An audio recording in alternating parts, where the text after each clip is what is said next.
नमस्कार, मैं अजय कुमार अनुरागी, अध्यापक SPI inter college civil line Jhansi. बच्चों, आज हम माध्यमिक शिक्षा विभाग उत्तर प्रदेश की कक्षा 11 विषय राजनीतिक विज्ञान अर्थात नागरिक शास्त्र के अध्याय 4 सामाजिक न्याय का अध्ययन करेंगे।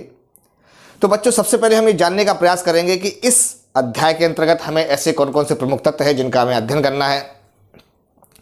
तो इस अध्याय के पढ़ने के बाद हम सामाजिक न्याय की धारणा से जुड़े निम्न मुद्दों को समझने में सक्षम हो पाएंगे।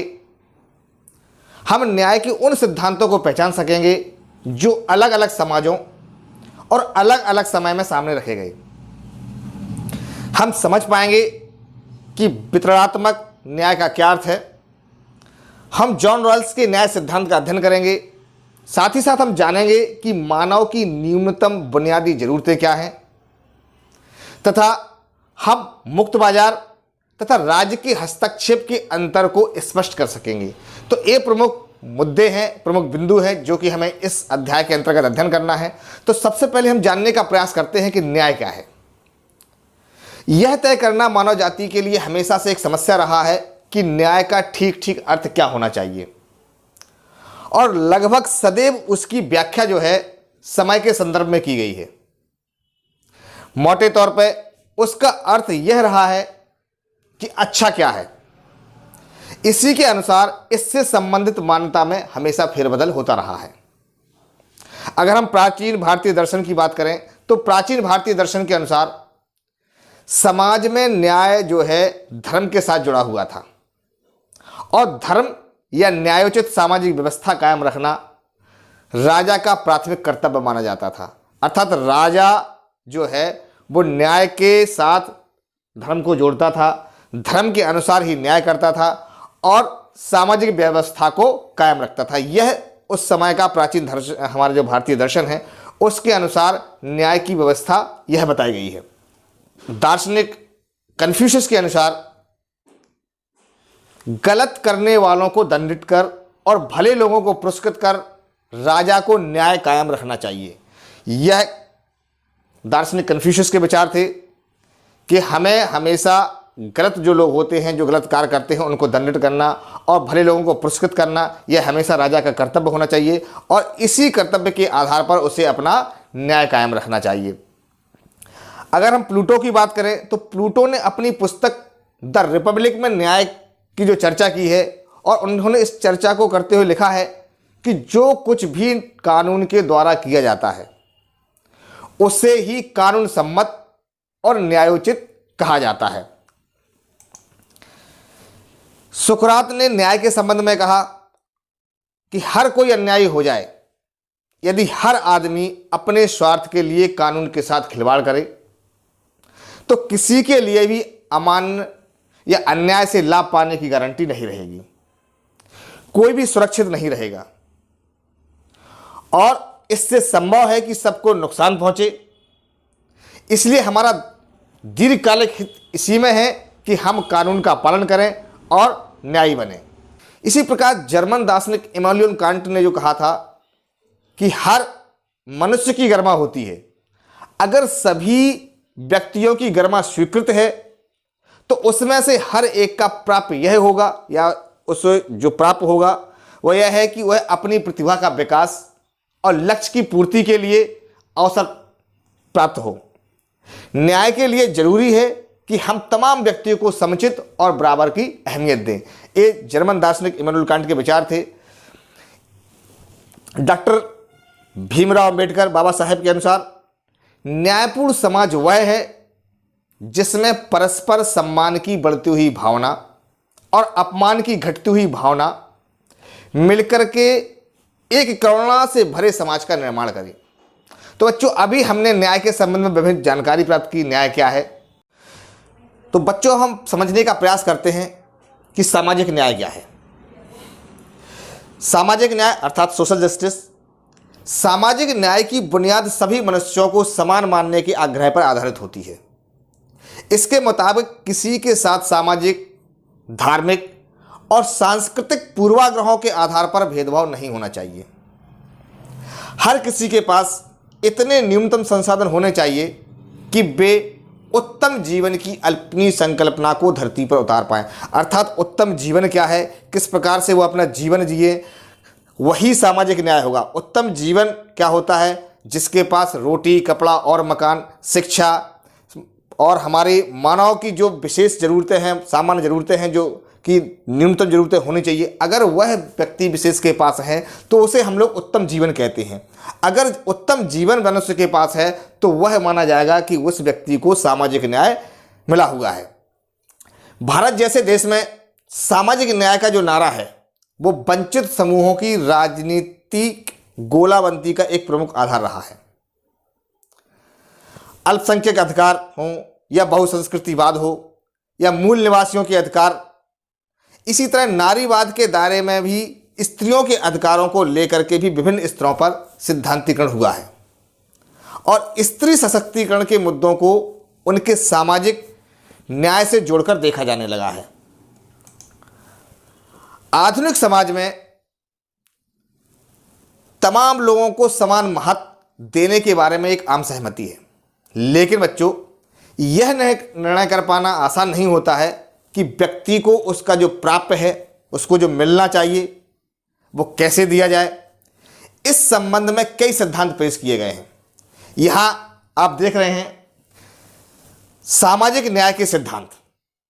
यहां पर प्रमुख 3 सिद्धांत बताए गए हैं। समकक्षों के साथ समान बर्ताव का सिद्धांत, समानुपातिक न्याय का सिद्धांत और तीसरा है विशेष जरूरतों का विशेष ख्याल का सिद्धांत। तो पहला है समकक्षों के साथ समान बर्ताव का सिद्धांत। माना जाता है कि मनुष्य होने के नाते सभी व्यक्तियों में कुछ ना कुछ चारित्रिक विशेषताएं होती हैं, इसलिए वे अपने समान अधिकार और समान बर्ताव के अधिकारी भी है। आज अधिकांश जो उदारवादी लोकतंत्र हैं, उन लोकतंत्र में कुछ महत्वपूर्ण अधिकार दिए गए हैं। इनमें से जीवन, स्वतंत्रता और संपत्ति का अधिकार, नागरिक अधिकार, समाज के अन्य सदस्यों के साथ समान अवसरों के उपभोग करने का सामाजिक अधिकार और राजनीतिक अधिकार भी इसमें शामिल है।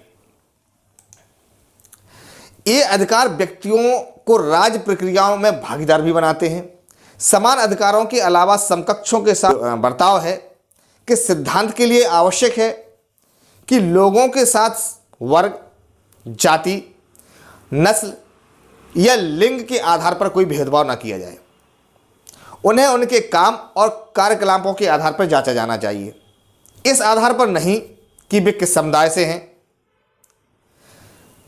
इसलिए अगर भिन्न जातियों के 2 व्यक्ति एक ही काम करते हैं, चाहे वह पत्थर तोड़ने का काम हो या पिज्जा बांटने का काम हो, तो उन्हें समान पारिश्रमिक मिलना चाहिए।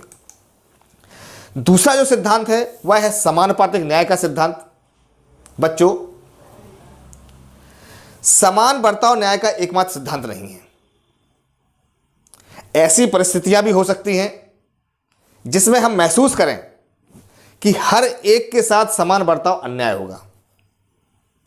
मसलन अगर आपके स्कूल में यह फैसला लिया जाए कि परीक्षा में शामिल होने वाले सब जो भी बच्चे हैं सभी को समान अंक दे दिए जाएं, क्योंकि सब एक ही स्कूल के विद्यार्थी हैं और सबने एक ही परीक्षा दी है, तो आपको कैसा लगेगा? बच्चों, यहां आप कहेंगे कि छात्रों को उनकी उत्तर पुस्तिकाओं की गुणवत्ता और संभव हो तो उसके लिए जो भी प्रयास किए गए हैं उसके अनुसार अंक दिए जाएं। इसलिए समाज में न्याय के लिए समान बर्ताव के सिद्धांत का समानुपातिक के सिद्धांत के साथ संतुलन बैठाने की हमें आवश्यकता महसूस होती है। अतः लोगों को उनके प्रयास के पैमाने और उनकी जो अर्हता है के अनुपात में न्याय करना चाहिए। तो बच्चों, अभी हमने मुख्य रूप से 2 प्रमुख सिद्धांत देखे। तीसरा जो सिद्धांत है विशेष जरूरतों का विशेष ख्याल रखने का सिद्धांत। न्याय के जिस तीसरे सिद्धांत को हम समाज के लिए मान्य करते हैं या जिनकी हम चर्चा करते हैं, जिसको हम बताने जा रहे हैं, वह पारिश्रमिक या कर्तव्यों का वितरण करते समय लोगों की विशेष जरूरतों का ख्याल रखने का सिद्धांत है कि लोगों को किस प्रकार से उनकी विशेष जरूरतों का ख्याल रखते हुए उनको न्याय दिलाया जाए। इसे सामाजिक न्याय को बढ़ावा देने का तरीका माना जाता है। विशेष ज़रूरतों या जो विशेष ज़रूरतमंद लोग होते हैं, उन ज़रूरतमंदों या विकलांगता वाले लोगों को कुछ खास मामलों में असमान और विशेष सहजता के योग्य समझा जा सकता है। साथ ही साथ हमारे देश में आमतौर पर देखा जाता है कि अच्छी शिक्षा हो, स्वास्थ्य और ऐसी अन्य सुविधाओं तक पहुंच का अभाव जाति आधारित सामाजिक भेदभाव से जुड़ा हुआ है। इसलिए संविधान में अनुसूचित जातियों, अनुसूचित जनजातियों, पिछड़ा वर्ग और महिलाओं के लिए शैक्षणिक संस्थानों में दाखिले के लिए आरक्षण का प्रावधान किया गया है। शारीरिक विकलांगता, उम्र या अच्छी शिक्षा और स्वास्थ्य सुविधाओं तक पहुंच ना होना कुछ ऐसे कारक हैं जिन्हें अनेक देशों में लागू किया जाता है। तो हमारे देश में जो लागू किया जाता है वह अच्छी शिक्षा और स्वास्थ्य के लिए जाति आधारित यहाँ पर है और लिंग आधारित है। अर्थात जाति आधारित में हम जो न्याय देते हैं या जो हम कल्पना करते हैं न्याय देने के लिए वह अनुसूचित जाति, जनजाति और पिछड़े वर्ग के लिए है। और लिंग के आधार पर यदि हम बात करें तो उसमें महिलाओं के लिए विशेष आरक्षण का प्रावधान किया गया है। बच्चों, न्याय के जो तीनों सिद्धांत हमने देखे, चाहे वो समकक्षों के बीच समान बर्ताव का सिद्धांत हो, समानुपातिक न्याय का सिद्धांत हो या विशेष जरूरतों का विशेष ख्याल रखने का सिद्धांत हो, लोगों को मिलने वाले जो लाभ हैं और या लाभों को तय करते समय विभिन्न प्रयास तथा कौशलों को मान्यता देना और जरूरतमंदों के लिए जीवन के न्यूनतम मानकों के अवसरों का प्रावधान करना और इन सब के बीच सामंजस्य बैठाना कि हम लोगों को आवश्यकता महसूस होती है कि जो कौशल वाले व्यक्ति हैं, जिनके पास विशेष कौशल है, उनको भी कोई नुकसान ना हो और हमारे देश में कुछ ऐसे ज़रूरतमंद भी हैं जिनके पास विशेष सुविधाएं नहीं हैं, उनको भी किसी प्रकार से सुविधा संपन्न बनाया जाए, उनके लिए न्याय की व्यवस्था की जाए। बच्चों, अगर हम समान बर्ताव के सिद्धांत पर अमल करते हैं तो कभी कभी योग्यता को उचित प्रतिफल देने के खिलाफ हम लोग हो सकते हैं कि किस प्रकार से समान बर्ताव, अगर हम सबके साथ इक्वल व्यवहार करें तो यह निश्चित है कि जो योग्यता वाले व्यक्ति हैं उनके साथ कहीं ना कहीं अन्याय हो सकता है।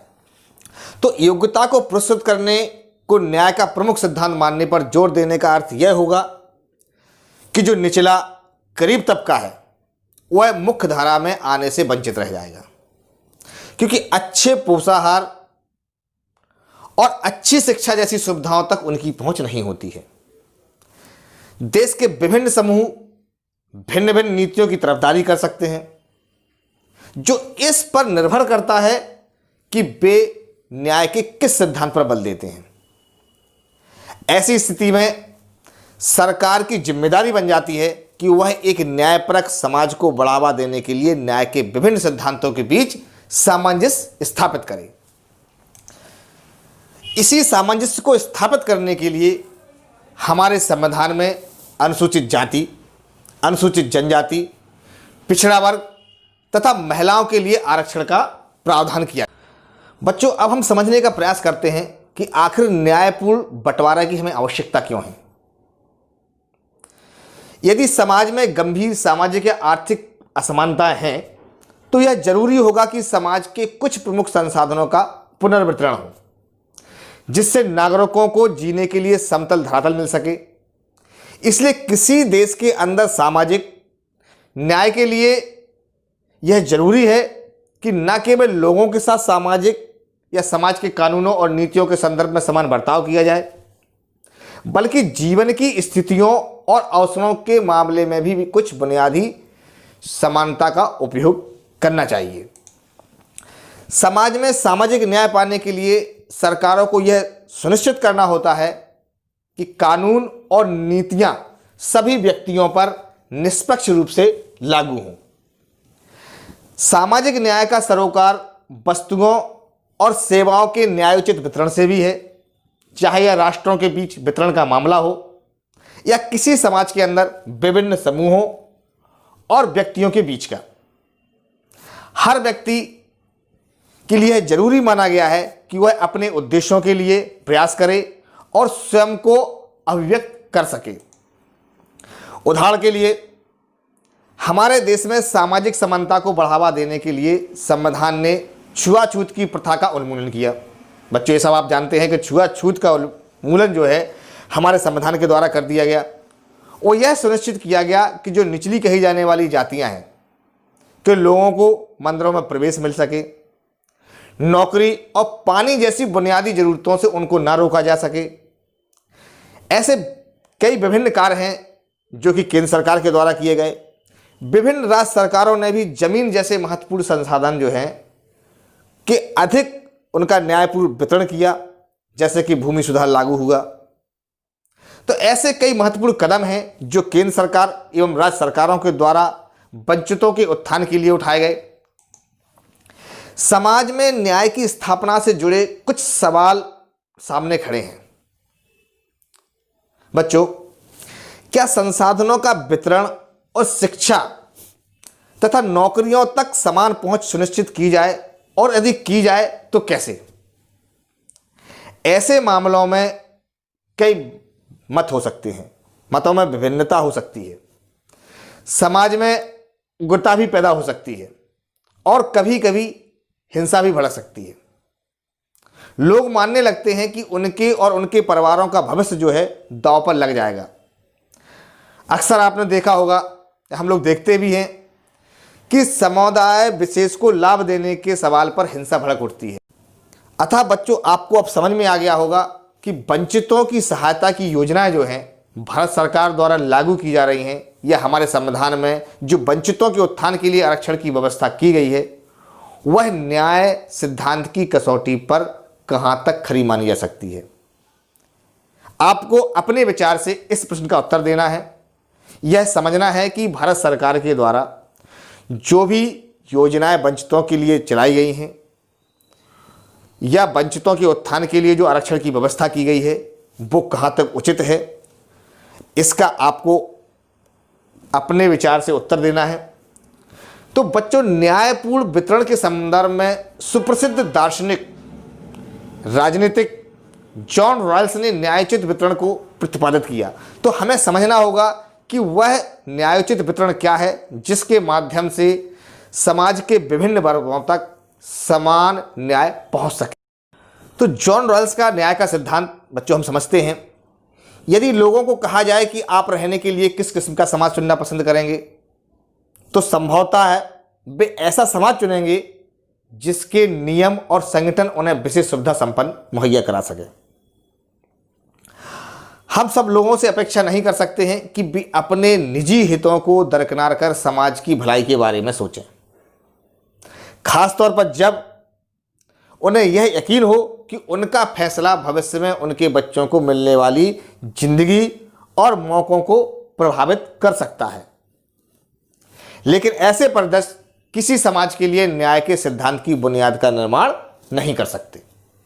तो हम ऐसे निर्णय पर कैसे पहुंचें जो निष्पक्ष और न्याय संगत हो? तो बच्चों, जॉन रॉयल्स ने तर्क दिया कि समाज के न्यूनतम सुविधा प्राप्त सदस्यों को सहायता देने की जरूरत स्वीकार करने के लिए बेशक युक्ति संगत औचित हो सकता है।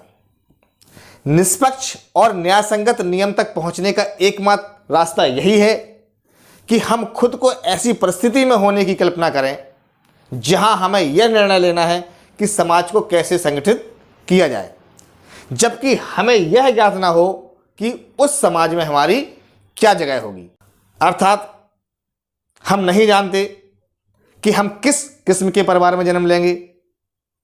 हम उच्च जाति में पैदा होंगे या निम्न जाति में पैदा होंगे, हम धनी होंगे या गरीब होंगे, सुविधा संपन्न होंगे या सुविधाहीन होंगे। राज महोदय तर्क देते हैं कि अगर हमें यह नहीं मालूम हो इस मायने में कि हम कौन होंगे और भविष्य में हमारे लिए कौन कौन से विकल्प खुले होंगे, तब हम मनुष्य भविष्य में उस समाज के नियमों और संगठन के बारे में निर्णय करने में समर्थ हो पाएंगे। वह तमाम सदस्यों के लिए अच्छा करने का प्रयास करेंगे। खुद के लिए सोच विचार कर सकने वाले व्यक्ति के सामने यह स्पष्ट रहेगा कि जो जन्म से सुविधा संपन्न हैं वे कुछ विशेष अवसरों का उपभोग करेंगे, लेकिन दुर्भाग्य से यदि उनका जन्म समाज के सबसे वंचित तबके में हो जहां वैसा कोई अवसर ना मिल सके, तब क्या होगा। इसलिए अपने स्वार्थ में काम करने वाले हर व्यक्ति के लिए यही उचित होगा कि वह संगठन के ऐसे नियमों के बारे में सोचे जो कमजोर तबके के लिए यथोचित अवसर सुनिश्चित कर सके। इस प्रयास से दिखेगा कि शिक्षा, स्वास्थ्य, आवास जैसे जो महत्वपूर्ण संसाधन हैं सभी लोगों को प्राप्त हों, चाहे वो उच्च वर्ग के हों या निम्न वर्ग के हों। रॉयल्स ने इसे अज्ञानता के आवरण में सोचना कहा है। वे आशा करते हैं कि समाज में अपने संभावित स्थान और हैसियत के बारे में पूर्ण अज्ञानता की हालत में हर आदमी आमतौर पर जैसे सब करते हैं वे खुद के हितों को ध्यान में रखकर फैसला करेगा। चूंकि कोई नहीं जानता कि वह कौन होगा और उसके लिए क्या लाभप्रद होगा, इसलिए हर कोई सबसे बुरी स्थिति के मद्देनजर समाज की कल्पना करेगा। तो रॉल्स महोदय तर्क देते हैं कि नैतिकता नहीं बल्कि विवेकशील चिंतन हमें समाज में लाभ और भार के वितरण के मामले में निष्पक्ष होकर विचार करने की ओर प्रेरित करता है। यही विश्वास जो है रॉयल्स के सिद्धांत को निष्पक्ष और न्याय के प्रश्न को हल करने का महत्वपूर्ण और सबल रास्ता बना देता है। बच्चों, हम यहां समझने का प्रयास करते हैं कि सामाजिक न्याय का अनुसरण आखिर कैसे किया जाए।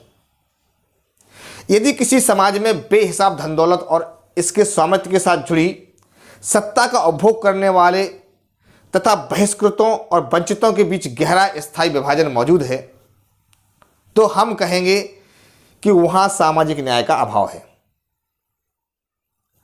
उस समाज को अन्यायपूर्ण ही माना जा सकता है जहां धनी और गरीब के बीच इतनी खाई है कि वे बिल्कुल भिन्न भिन्न दुनिया में रहने वाले लगें, और जहां अपेक्षाकृत वंचितों को अपनी स्थिति सुधारने का कोई मौका ना मिले, चाहे वे कितना भी कठिन श्रम क्यों ना कर लें। अतः हम कह सकते हैं कि न्यायपूर्ण समाज को लोगों के लिए न्यूनतम बुनियादी स्थितियां जरूर मुहैया करानी चाहिए ताकि वे स्वस्थ और सुरक्षित जीवन जीने में सक्षम हो सकें, समाज में अपनी प्रतिभा का विकास करें तथा इसके साथ समान अवसरों के जरिए अपने चुने हुए कुछ लक्ष्य हैं उनकी ओर वो बढ़ सकें। बच्चों, अब हमें समझना होगा कि आखिर मनुष्य की वो बुनियादी ज़रूरतें क्या हैं, वो ऐसी कौन कौन सी बुनियादी आवश्यकताएं हैं जो प्रत्येक मनुष्य को आवश्यक होती हैं। तो इसमें हम बात करेंगे मुख्य रूप से 4 मनुष्य की मुख्य ज़रूरतें हैं जिसमें आवश्यक पोषक तत्व की बुनियादी मात्रा होना चाहिए, आवास एवं शुद्ध पेयजल की वहाँ आपूर्ति हो, शिक्षा तथा चौथा है न्यूनतम मजदूरी। प्रत्येक व्यक्ति को कम से कम इतनी मजदूरी अवश्य मिले कि वह अपना जीवन यापन भरण पोषण आसानी से कर सके। अगर हम इन सब बातों पर सहमत भी हो जाए कि राज्य को समाज के सबसे वंचित जो सदस्य हैं की मदद करनी चाहिए जिससे वे बाकियों के साथ एक हद तक समानता का आनंद ले सकें, तब भी इस बात पर असहमति बच्चों हो सकती है कि इस लक्ष्य को पाने का सर्वोत्तम तरीका क्या होगा। आजकल हमारे समाज में और दुनिया के अन्य हिस्सों में भी इस बात पर बहस चल रही है कि किस प्रकार से हम लोगों तक, वंचित लोगों तक सुविधा पहुंचाएं। इसके लिए कुछ लोग मुक्त बाजार की बात करते हैं या मुक्त बाजार के जरिए खुली प्रतियोगिता को बढ़ावा देने की बात करते हैं। वे समाज के सुविधा संपन्न सदस्यों को नुकसान पहुंचाए बगैर सुविधाहीनों की मदद करने का सर्वोत्तम तरीका समझते हैं। क्या उसका तरीका किस प्रकार का होगा? या गरीबों को निम्नतम बुनियादी सुविधाएं मुहैया कराने की जिम्मेदारी सरकार को लेनी चाहिए? तो हमारे देश में जो है भिन्न भिन्न प्रस्तावों का विभिन्न राजनीतिक जो समूह हैं वो समर्थन करते हैं। तो बच्चों, अब हमें समझना होगा कि मुक्त बाजार और राज्य की हस्तक्षेप में विशेष तौर पर क्या अंतर है। अगर हम मुक्त बाजार की बात करें तो मुक्त बाजार के समर्थकों का मानना है कि जहां तक संभव हो व्यक्तियों को उनकी संपत्ति अर्जित करने के लिए तथा मूल्य, मजदूरी और मुनाफे के मामले में दूसरों के साथ अनुबंध और समझौतों में शामिल होने के लिए स्वतंत्र रहना चाहिए। वहीं दूसरी ओर राज्य का हस्तक्षेप मानने वालों समर्थकों का तर्क है कि स्वास्थ्य सेवा, शिक्षा तथा ऐसी अन्य सेवाओं के विकास के लिए बाजार को अनुमति देना ही लोगों के लिए इन बुनियादी सेवाओं की आपूर्ति का सबसे कारगर तरीका हो सकता है। मुक्त बाजार में जहां उन्हें लाभ अधिकतम मात्रा हासिल करने हेतु एक दूसरे के साथ प्रतिद्वंद्विता करने की छूट होनी चाहिए, वहीं राज्य के हस्तक्षेप की यदि बात करें तो राज्य की जो नीतियां हैं इन सेवाओं को खरीदने के लिए लोगों को सशक्त बनाने की कोशिश करती हैं। तो मुक्त बाजार के समर्थक मानते हैं कि अगर बाजारों को राज्य के हस्तक्षेप से मुक्त कर दिया जाए तो बाजारी कारोबार का योग कुल मिलाकर समाज में लाभ और कर्तव्यों का न्यायपूर्ण वितरण सुनिश्चित कर देगा। वहीं मुक्त बाजार ताकतवर, धनी और प्रभावशाली लोगों के हित में काम करने को प्रवृत्त होता है, जो फलतः कमजोर और सुविधाहीन लोगों के लिए अवसरों का विस्तार करने के बजाय अवसरों से वंचित करना हो सकता है। अतः राज्य का हस्तक्षेप ही बेहतर है। यहीं दूसरी ओर मुक्त बाजार में इससे योग्यता और प्रतिभा से लैस लोगों को अधिक प्रतिफल मिलेगा, जबकि अक्षम लोगों को कम हासिल होगा। उनकी मानता है कि बाजारी वितरण का जो भी परिणाम निकले वह न्याय संगत होगा, जबकि मुक्त बाजार वाले मानते हैं कि मुक्त बाजार आमतौर पर पहले से ही सुविधा संपन्न लोगों के हक में काम करने का रुझान दिखलाते हैं। इसी वजह से सामाजिक न्याय सुनिश्चित करने के लिए राज्य को यह सुनिश्चित करने की पहल करनी चाहिए कि समाज के तमाम सदस्यों को बुनियादी सुविधाएं उपलब्ध हो सकें। बच्चों, हमारे देश में अनेक किस्म की सामाजिक और आर्थिक विषमताएं मौजूद हैं और उन्हें कम करने के लिए बहुत कुछ करना बाकी है। न्याय के विभिन्न सिद्धांतों के अध्ययन से हमने न्याय के सर्वोत्तम रास्ते के बारे में जाना और समझा। बच्चों, अब हम इस पाठ का पुनरावलोकन करेंगे। बच्चों, हमने इस पाठ के अंतर्गत जाना कि न्याय क्या है तथा न्याय के प्रमुख सिद्धांत कौन कौन से हैं। हम समझ पाए कि वितरणात्मक न्याय का क्या अर्थ है। हमने जॉन रॉल्स के न्याय सिद्धांत के बारे में जाना। हमने इस पाठ के अंतर्गत अध्ययन किया कि मानव की न्यूनतम बुनियादी जरूरतें क्या हैं तथा हम जान पाए कि मुक्त बाजार तथा राज्य के हस्तक्षेप में क्या अंतर है। बच्चों, इस पाठ के अंतर्गत आपको गृह कार्य करना है। गृह कार्य के अंतर्गत आपको पहला क्वेश्चन है कि अध्याय में दिए गए न्याय के 3 सिद्धांतों की संक्षेप में व्याख्या करो। प्रत्येक को उदाहरण के साथ समझाइए। दूसरा, क्या विशेष जरूरतों का सिद्धांत सभी के साथ समान बर्ताव के सिद्धांत के विरुद्ध है? इसका आपको उत्तर लिखना है। तीसरा है, निष्पक्ष और न्यायपूर्ण वितरण को युक्तिसंगत आधार पर सही ठहराया जा सकता है। रॉल्स ने इस तर्क को आगे बढ़ाने में अज्ञानता के आवरण के विचार का उपयोग किस प्रकार किया? तो बच्चों, यह प्रश्न आपको करने हैं।